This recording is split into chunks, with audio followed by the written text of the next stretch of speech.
sponsored by Chris Korsak, bookseller at rpgrpg.com, buying and selling rare, collectible, old games. Good evening. Well, actually, it's morning. Bunch of things to talk about tonight. I've got a new thing going here where I got my notes up on the side, so I'm not going to have to look like a dork as often. We've got a bunch of questions to answer and replies to reply to, and a couple of things to explain. And I guess I haven't done this recently. I do these because people ask me, how do I do it? What did I do? That kind of stuff. I know that I often criticize other stuff that I feel to be extraneous or unnecessary. But these are all my opinions. And if you enjoy playing with the gritty stuff, get into the grit and all the rules and that's fine. I'm more like Tom Bombadil. Tripping along, having fun with my simple way, not needing all the trappings, not needing all the detail. Oh, tonight I'm wearing a special shirt. I don't know if you can see it. We'll try to bend the camera down so you can. There he is. My absolute favorite Game of Thrones character. Tyrion Lannister, who, if I were him, I would say I would take his famous line. Pardon me, don't get dizzy. I would take his famous line and say, when someone asks me, what do you do? Well, I smoke and I know things. So the first thing we're going to talk about tonight is in a couple of recent editions, we've talked about some of the classes that can be a problem within the party. This poor bugger says he's has all three, and he has a monk, an assassin, and a thief. They're always trying to take advantage of the party. They don't seem to understand that they're, I'm paraphrasing here. The monk always forgets his alignment, but if he really rags on him, he can get him to cooperate somewhat. What he considers a problem, it's hard to run a campaign with monks and assassins and thieves. And these 16-year-olds that are starting to play and want to play the game, they don't get where the restriction problem is coming from. And he talks about back when he was in the day that they had all these in their classes, in their group, and they understood the assassin was just hired by kings and nobles and stuff to do stuff. In the meantime, he was freelancing. And, and the thief didn't steal from the party. Absolutely not. And assassins were something you hired to do a dirty deed for you. And he says, yeah, it can work, but it takes a lot of effort. Well, okay, yeah, anything can work depending upon how pliable or flexible you are. And if you're really pliable, really flexible, sure, you can make anything work. Is it worth the work on the part of the DM to have to hassle with all these people? I'm going to talk later about starting up campaigns, and that might address some of that later. But yeah, this guy, he's, if he rags on them, they'll play together. But should you have to put that much effort into a couple, 3 players that are just don't get it yet? Whatever it is in your group. Okay, next question. Is Gary's Castles and Crusades like OD&D with different character generation rules, or is it something different? When I played D&D in high school, all the multi-sided dice were fascinating and part of the draw. However, if I were to run a campaign again, I would look to simplify as much as possible to maximize playtime. For instance, everyone gets 6-sided dice for hit points. Fighters are +2. Clerics fighters get D6 -2. Clerics D6 -1. Thieves, rogues, etc. Well, don't. I kind of lost it there. Number one, about Gary's Castles and Crusades. I know very little about it. I never studied the rule set. I have Castles Zygag sitting up on my desk or on my shelf up here behind me. And while it's been open, it was never shrink wrapped because Gary gave it to me. And Gary was going toward, in his design, he was going towards a system that was solely based on skills and abilities. And that way there would never be any question of whether or not you could do it or not, etc. And that was not anything like D&D, because and even AD&D didn't get it, the 1E didn't get into that kind of stuff. And that was just part of the reason I left TSR, besides my feud with the Blooms, and that I had been unhappy with where I thought I saw the game was going in development wise, and wasn't really happy with it anymore. Now, it wasn't my game, though I'd had a huge part in developing it. It wasn't mine. And so it really didn't matter all that much, because I was pretty much pretty much busy all the time in the periodicals business and work. But where Gary was going, I think his Legendary Adventures was his final iteration of where he was going with that. So I haven't played in it, but what I know of what he was doing, I wouldn't be surprised. He was always looking for tinkering with new systems, revising systems. That's all I can tell you, really. But then I want to talk about dice. No, if you're getting a new group together, don't. I'm telling you that our polyhedral dice are iconic to role playing. So you hand them all each one of each as they sit down at the table. Hand them a set. And you'll tell them later on as we go, I'll have you pick one of those and roll it, and I'll tell you why. Boom, you're ready to roll. I like the polyhedral dice because of the breakdowns and percentages it gives you. I like their iconicness. Anybody that plays the game and sees a 4-sider is going to immediately know that's a 4-sided die, not a caltrop. People see the 20-siders, they know it's involved with role-playing. The 8s and the 12s and the 10s and all that, they're not quite as iconic. It was the first, it was the 4-sider, the 6-sider, the 8-sider, the 12-sider, and the 20. And that's all you really need, because all the rest of them can be derived. And I think it's fun. It's part of the tactile experience, rolling those dice and fondling those dice. That's part of the experience, whether the players know it or not. Coming from an educator's point of view, tactile learning is a way a lot of people absorb things. And if you give them something, you don't know who's what. I mean, I never knew which ones in my class right when I walked in were which kind of learners. But the tactile thing, you shouldn't give up, because I think that that reinforces what they're doing. And the more funny dice, the more fun you can make it, and not be blaming those same old stupid 6-siders. So, what the heck, roll an 8-sider for your sword, whatever. But I really think if you're going to get newbies in, you got to be simple and easy. Now, I've spoken to all the Zumba women that my wife wanted me to run a game for, and we did, and we had great fun. It ran for almost 4 hours. This was the entirety of the map that I drew for that. It's all I needed, because I was just literally leading them down the trail, following after their stolen possessions.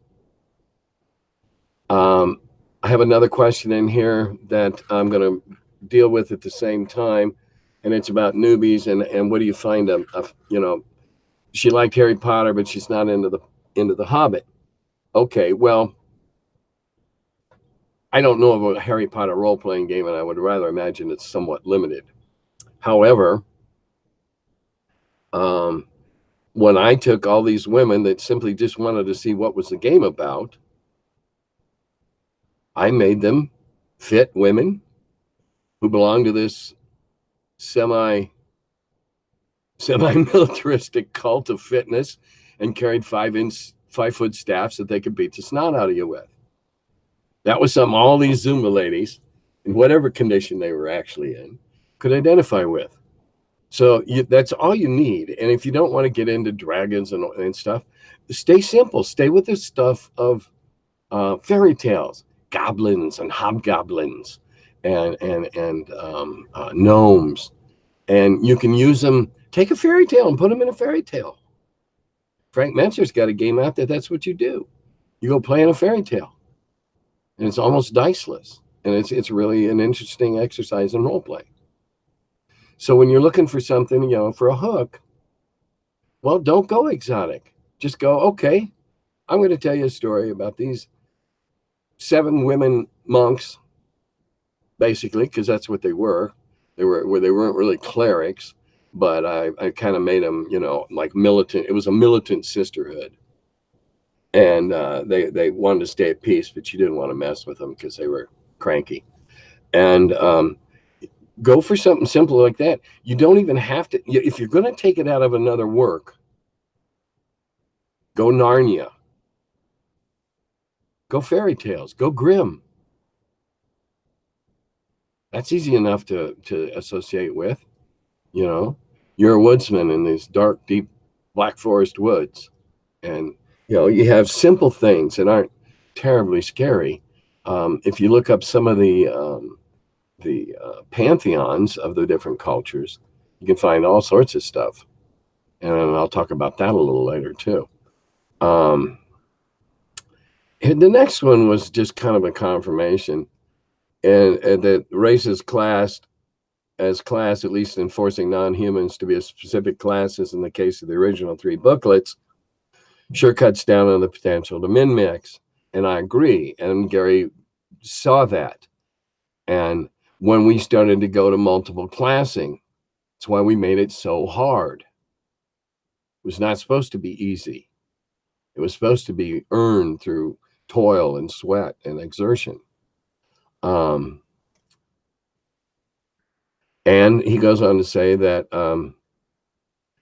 for whatever combination you take nowadays, there seems to be a best setup, which sometimes doesn't make any sense. And he points out that when 5e introduced hobgoblins as playable races, they actually made them better magic users than humans. And apparently that was an unintended consequence. Pardon me for my reaching. I know it's rude. But they were better wizards than they were fighters. Well, I don't necessarily have a problem with that aspect, that in my world, gnomes are the ultimate tinkerers and artificers. They're the ones that make the most incredibly complex locks and mechanisms and stuff. That's just the way my world works. That's what my gnomes do. They're neither belligerent nor friends. They're not, they're pretty neutral, and they work for whoever pays them the most, and unless it's, totally repulsive suggestions. But and that's the way mine work. You could do it somewhere else, you could have another interpretation. You can always keep, you can keep it simple. Look at Grimm. Look at the Grimm's, look through the complete Grimm's fairy tales. And I think you'll find all that you could possibly want. And if that doesn't work, well, then there's always splat books. Because I was asked about what did I think about Gary's Oriental Adventures that he wrote. Well, I flipped through it 3 times. It came out long after I was there.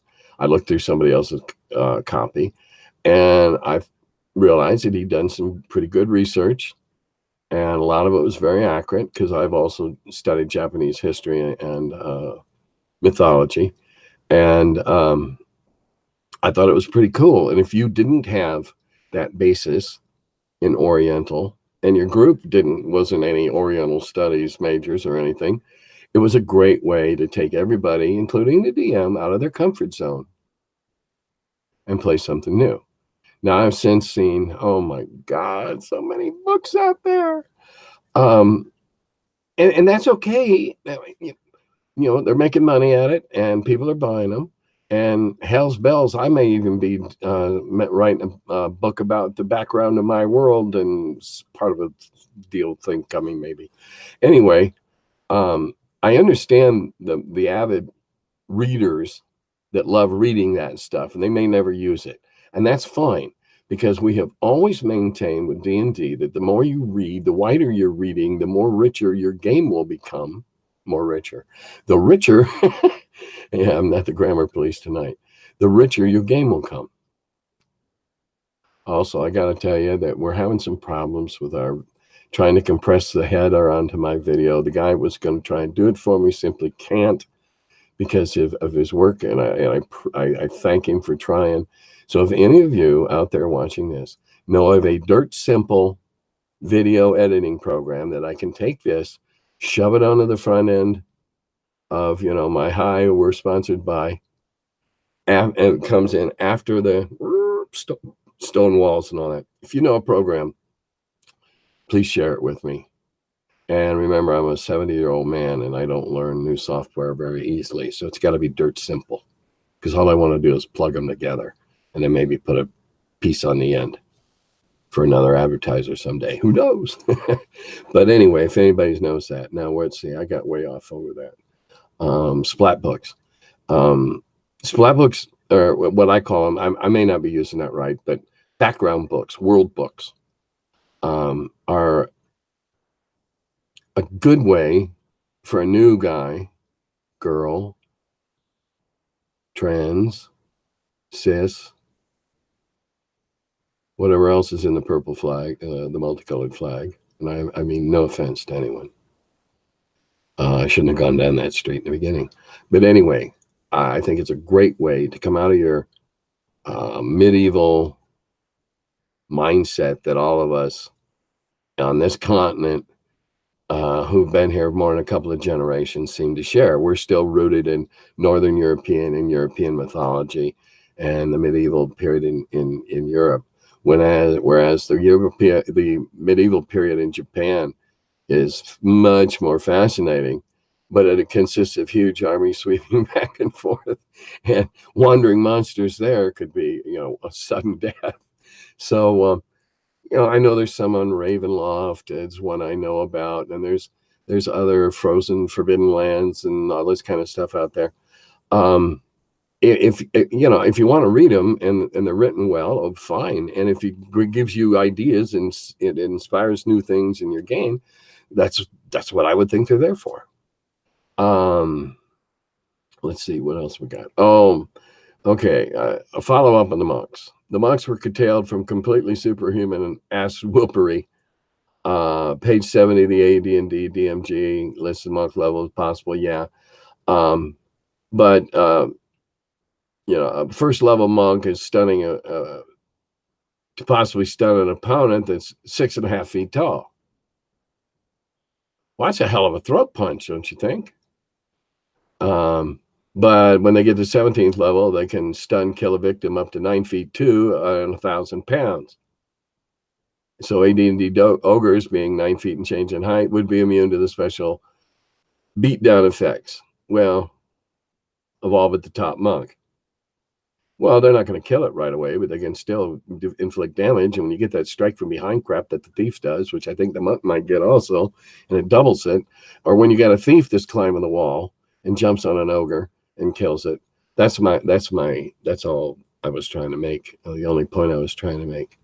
I had another comment regarding, thanks for my talking about Dave Trampier and Tramp, and he was this person's favorite, and Errol Otis was his other favorite.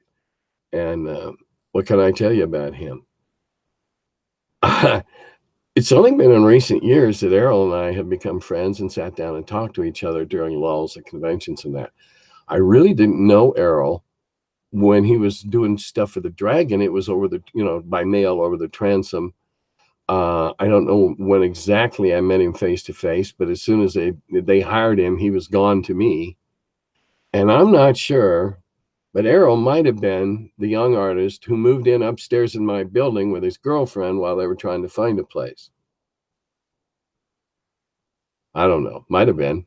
I just know there was an artist. Oh, hi. Yeah, okay. And I'd see him going up and down the steps once in a while. And it was cool. I mean, that's the way TSR worked. We weren't exactly a commune, but we did make accommodations for people we brought in hiring. I can tell you now, I think Errol's a great guy. I really enjoy, chatting with him. I thought that his Kickstarters to redo his art was a brilliant marketing ploy, and I've told him that. That's really all I can tell you about Errol. Here's another comment on the monk. I couldn't agree with you more about the monk and assassin class. The monk was the one class that I actually despised beyond definition. And he's always enjoyed the concept of the Druid class, but not all of its mechanics. As written, it is not one of the easiest classes to roleplay. Well, it wasn't supposed to be. Again, that was one that came early and, it was an add-on, and we didn't want it to be easy. We wanted it to be challenging for higher level players, meaning more skilled. What are your opinions of the Druid class, and would you have made any changes to the class? I think it's marvelous. I can honestly say that that's the only class submitted by somebody outside of TSR that was adopted literally in toto. Gary had been working on trying to work out Druids for some time. And here one came in over that pretty much followed exactly where he was going.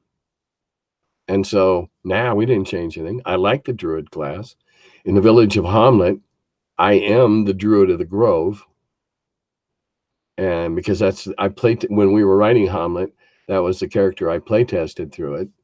And I've told about the nights when I didn't show up. They made up dirty songs about Tim the Lusty Druid, but he was later changed to something Ashstaff.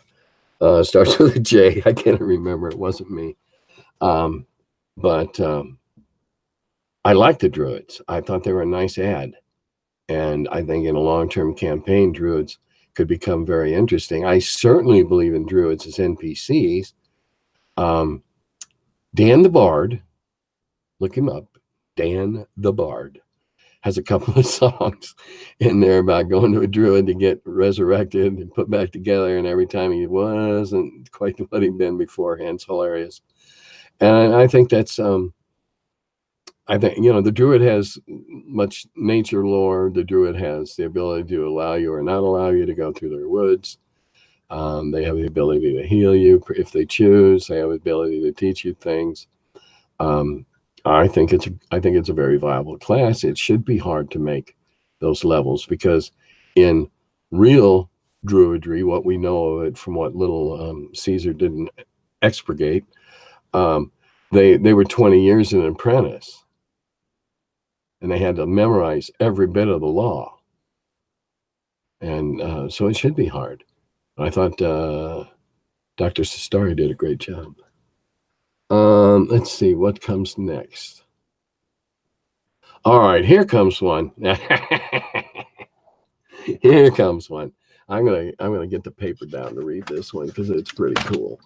The person just well, anyway, I'll read it to you here in a second. You'll see what I'm giggling about. This new script thing isn't working all that well either. I'll have to find a better method of doing this. Okay. Gee, it seems like Tim thinks that anything mechanical the players get is nonsense. That all things should be derived from player choices at the table, and nothing should come from your class and training. Number of times I've heard something he just doesn't like is ridiculous nonsense, worst thing ever put in the game. Is staggering. I take away is that Tim thinks everything that he doesn't personally use in his narrow application of this varied game is worthless, and that there should only be 4 real classes: the mage, priest, fighter, and thief. What a numero view to have.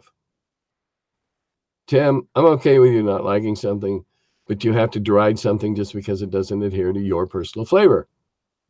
Let people like what they like.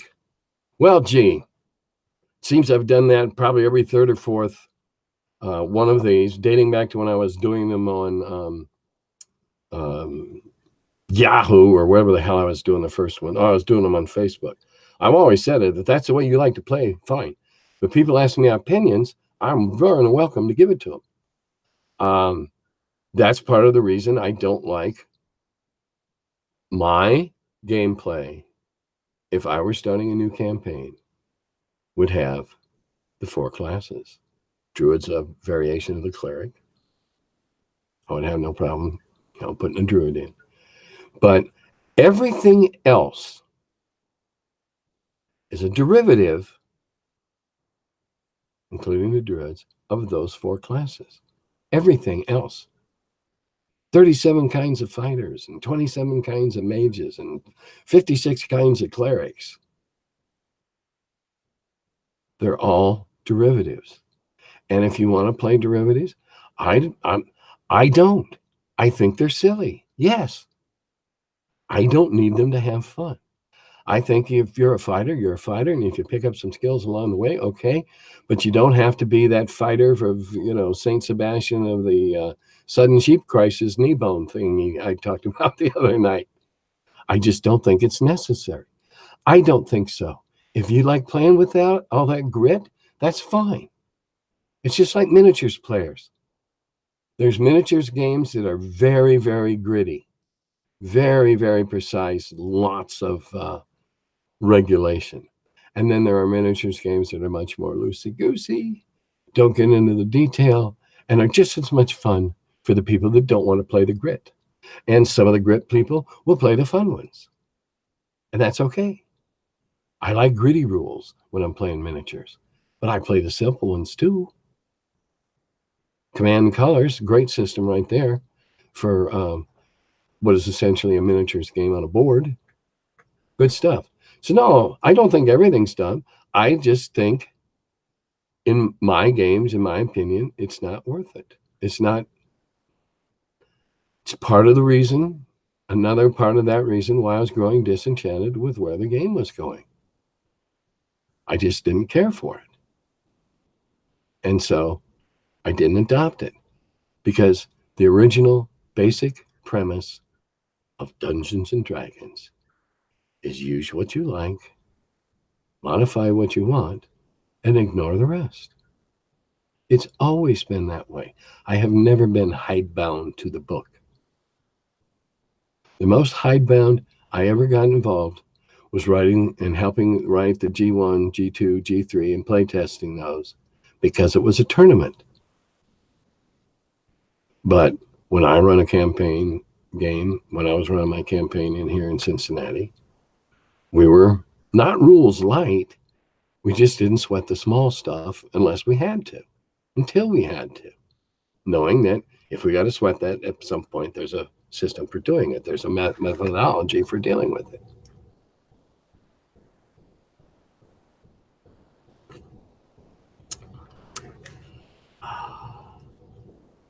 All right, now here's a question that's got, I do let people like what they like.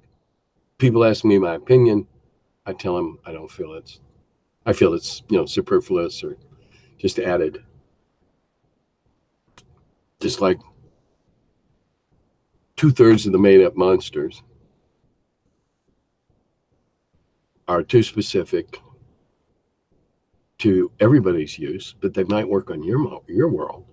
Certainly they might work on your world. I thought that most of the monsters in the Fiend Folio were just plain silly. It's a British publication, and the Brits are known for a wry sense of humor. And I think some of those, that the floating marshmallow thing, I think that's just indicative of it, the fact that I don't think that was meant all that seriously. But hey, you Brits want to play with all the Fiend Folio monsters? Great. If you're having fun, great. Swell. I no longer look for oddball monsters. If I need something specific to fit something, I create it. I make it up. And someday soon, you may be seeing a lot more of that stuff.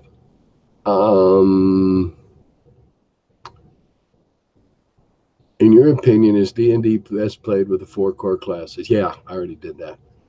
What did I think of Frank Menser's Immortal Rules? Well, I think Frank Menser wrote Immortal Rules because they had to have a framework to handle characters that were just getting so ridiculously high level. Just as I explained earlier, why we did the first gods, demigods, and heroes, because we had people writing us letters saying that, gee, they wiped out Asgard last week. What are they going to do next week? And so we go, oh, wait a minute. And so we started clarifying the deities. Frank wrote a set of rules for ultra high level players to go confront the gods. And in that regard, he did a very good job. I've probably never had a player anywhere near that high. I wouldn't know how to play one that high. I don't feel I missed anything. It's the way it is. Best advice for new GMs you ever heard or gave. How important is system mastery? Well, obviously, if you're going to be bringing new people in, you better know what you're doing. So keep it simple. Don't write something that's going to have you looking up rules in case this or that or something else happens. Keep it simple. Use simple things out of monsters and fairy tales and Mother Goose or whatever, and keep it simple. And the other advice I will give you is the party will never go where you expect them to. Get rid of it. Get used to it. Favorite issue of Dragon Magazine and why? Number one, because it was number one. It was the fruition of Gary's and my dream, mine more than his, because I just spent the last 3 semesters taking courses and classes that would enable me to step into what I did. Dragon number one, absolutely my favorite. Okay, then here's another one. They're talking about splat books also. And in this case, player option books he's talking about, actually. And he says he's been dealing longer than most of his players and been alive, and I'm still caught off guard with classes I didn't realize exist in the latest and greatest release.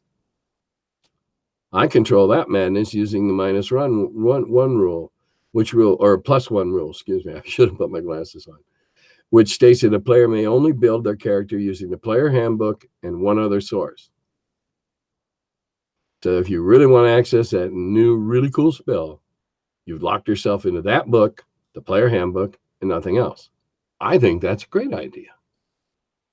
I would have just gone, probably shot myself if I'd been an active DM during the last year or so, probably the last 35 issues of Dragon Magazine, because when it became official AD&D crap, my God, they were coming up with new stuff every week. And if you didn't buy the damn thing, your players surely did. Same thing would happen. What do you mean you're a what? Oh yeah, it's in the newest latest. Jolly Blackburn and Knights of the Dinner Table. He spoofs that very common practice in gaming. Is because Brian's always coming up with obscure rules that were published somewhere in South America and therefore legal. I just get away with all that. No Godzilla movies for you. Blasphemy. No, man, it just never appealed to me. It just never did. I was always into the sword and sandal stuff and the historical stuff and the pageant stuff and the big screens. What are my top 3, however many, favorite movies and why? Well, we don't have enough time. I don't have enough time. I wasn't going to spend 20 minutes figuring this out in the top 3. I favor costume movies. It doesn't mean I don't like contemporary stuff, but I like historical stuff more. When I was a youngster and we had 25-cent matinees on Saturday afternoon, I went and saw every rotten Italian sword and sandal movie. I loved that stuff. At the time, I didn't know how much of it was accurate and wasn't accurate. All the Hercules and the I loved all that stuff. Even though, the Hercules stuff is somewhat touched by mythology. Oh, geez, I forgot to set my timer again. I wonder how bad. Oh, well, we're not doing too bad. I like, I like historical stuff. I like fantasy stuff. I really dislike some fantasy, even though the story was great. The details were so awful, like Excalibur. Very interesting story, but that chrome armor just turned me off. Lawrence of Arabia, great flick. Lord Jim, great flick. Whatever you say, I don't care. I liked all of Peter Jackson's movies. I enjoyed them for what they were. Great visual entertainment. One of my absolute all-time favorite movies, and two of them actually are musicals, but I like Paint Your Wagon and I like 1776 for different reasons. The singing in 1776 is stunning. Some of the singers in it are quite good. And Paint Your Wagon is just a wonderful, fun movie. And Lee Marvin sings and Clint Eastwood sings. Oh, man. Saving Private Ryan, Platoon. There's a scene in Platoon that still makes the hairs rise up, bringing back memories. I love the Ten Commandments. Spartacus, one of my absolute favorite movies. And now I'm watching the Spartacus on TV. It's nothing like the Kirk Douglas favorite. Another one, The Vikings, Kirk Douglas and Tony Curtis. Taurus Bulba, Tony Curtis. There were several of those that were good actors and good values. Kirk Douglas dying on the top of the tower, screaming, "Odin!" You raise a hair on your neck every time. Now I'm watching the new Spartacus, and it's great. I just said, okay, that's that story, that's that movie. What do you got for me? Well, they got lots of boobs and lots of licentious behavior, some great sword play, and over emphasis on special effects. When somebody gets nailed with a sword, the blood just goes all over the screen. I don't know. I like I've got a lot of, a new favorite recently is Fury. The Duelists, great movie. Harvey Keitel and Keith Carradine in the Napoleonic Wars. I don't know. Got lots of favorite movies. I can't. Have you ever run or played an RPG set in the real world? Well, if you mean the real world and it's not post-apocalyptic, no, I don't think I have. Though I was going to show you this book tonight that's from Australia that I wrote a foreword to called Papers and Paychecks. You can Google it. Or Paychecks and Papers. Just a minute. It's right over here.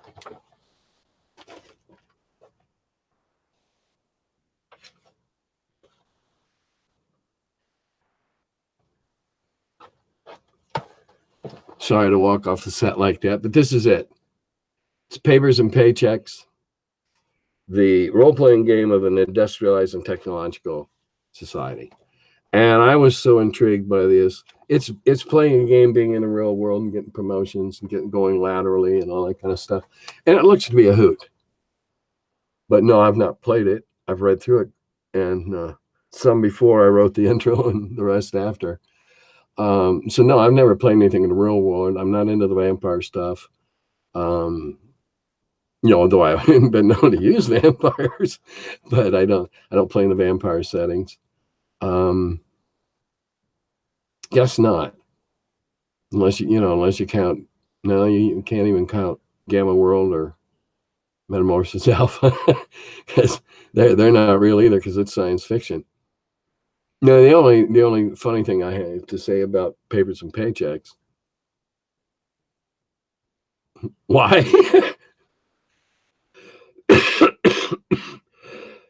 Why are you going to role play real life?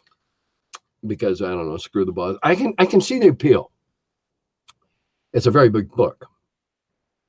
I'd play in it, but I wouldn't want to run it. Okay, for D&D, the only real world. Okay, let's see. I'm trying to make sense of this. Well, as I talked before, I don't mix hard science and my fantasy. I don't have guns and stuff, raving ray guns. And he's talking about, he saw the supplements on world supplements on the Crusades, the Celts, the Greek world, etc. But reading them, none of them made him interested in playing in them. They did not provide compelling arguments. Well, I don't know that those books were supposed to talk you into it. I think those books were for people that wanted to go, hey, I'd like to run a Celtic campaign. Because then I'd run one in a heartbeat. Celtic mythology is just, it's lovely. I could have a great time running a campaign set in ancient Ireland. I have plans afoot in motion. I'm going to write 3 more adventures before I officially quit writing adventures, and they are all historical based. I will be taking the adventures and I will actually be transporting them back in time in our hemisphere's reference. Nobody's ever done anything like that. I've not seen anything yet like what I'm trying to do. So they might provide a compelling argument. I don't know. He did like the White Wolf game series Vampire of the Dark Ages because it had rich and interesting settings, and he'd want to play it even if you took the vampires out of it. Well, that's a good setting then. That's a good book. I hope that the one I write on My World of Mikanda is equally interesting. The bits and pieces that I've shared out to a couple of trusted friends in the business, let them read. They're very enthusiastic, and no, they're not just kissing my fanny, because it wouldn't do them any good. I can't pull that many strings anymore. And then there's this last one here that I'm going to talk about. How this is introducing millennials to old school, don't encumber them and all that. And they're coming out of a video game background. They just want to shoot, and kill, and stuff like that. And they haven't learned the measured pace of role playing yet. I'm done with the script. Again, something simple to start them, and he's something simple enough to start them, and then put them roll it into a campaign. We'll go back. You can let them be a mixed party. You can let them be all the same party. In my case, when I had all the lady clerics, they all had their own little, healing spells or healing potions and herbs they chewed and stuff like that, because that's what they did. And so they didn't really need a designated cleric. They were all more like the bash time. And because I used malevolent pixies and fairies. They pickpocketed them. I used some wild dogs. I used a grumpy, misogynist innkeeper who didn't want to talk to women. I used a banshee, and I used some hobgoblins. All very simple stuff. They went back. They got their stuff. They recovered their stuff. They bashed up some hobgoblins. They actually consoled the banshee. Don't ask me how it happened, but it did. Gotta love those polyhedral dice. And anyway, it was a memorable event when they actually got a banshee to not attack him because they felt sorry for her and commiserated with her. But you can easily spin that into the way we used to do. When I first started, I didn't have a campaign in mind. We had an adventure. Oh yeah, and we went back to the town, and we heard a rumor. And so we followed that rumor. So you can take this simple thing and go, maybe you now have an idea where the hobgoblin captain is, or you've got a method to go back and take care of those nasty pixies and fairies, or you can spin anything out of a hook from the first one if you look for it. It's there. we would do an adventure, and then we do another adventure. And basically, the first several games, we were adventuring in different levels of the same ruin. As fast as I can draw them up, they were trashing them. So, ball game then. But you can do the same now, and as you become more adept at being the DM, you can extrapolate. You can fly by the seat of your pants, make stuff up as you go, bridge gaps that you forgot. And if you show confidence, they'll never know that you were who you overlooked at, and maintain confidence. And for newbies, maintain control. Use the old school methods. All right, you're all making noise. One of you is going to speak for you all. Let them figure out who it's going to be. And then let them go at it. You can always spin it into a campaign if you want. And I'm going to talk about one other little thing here. This is off the top of my head. I'm reading a book called The Gray Bastards. Google it. It's much like the Orcs and Dwarves by Heitz and the other guy that wrote the 3 Orc books and the 3 Dwarf books. And Hans Jennings has a trio of books out that start with a dungeon becoming self-aware. And they're changing the face of monsters. In Jennings' books, Minotaurs are benevolent, somewhat neutral, but not hardcore dorks.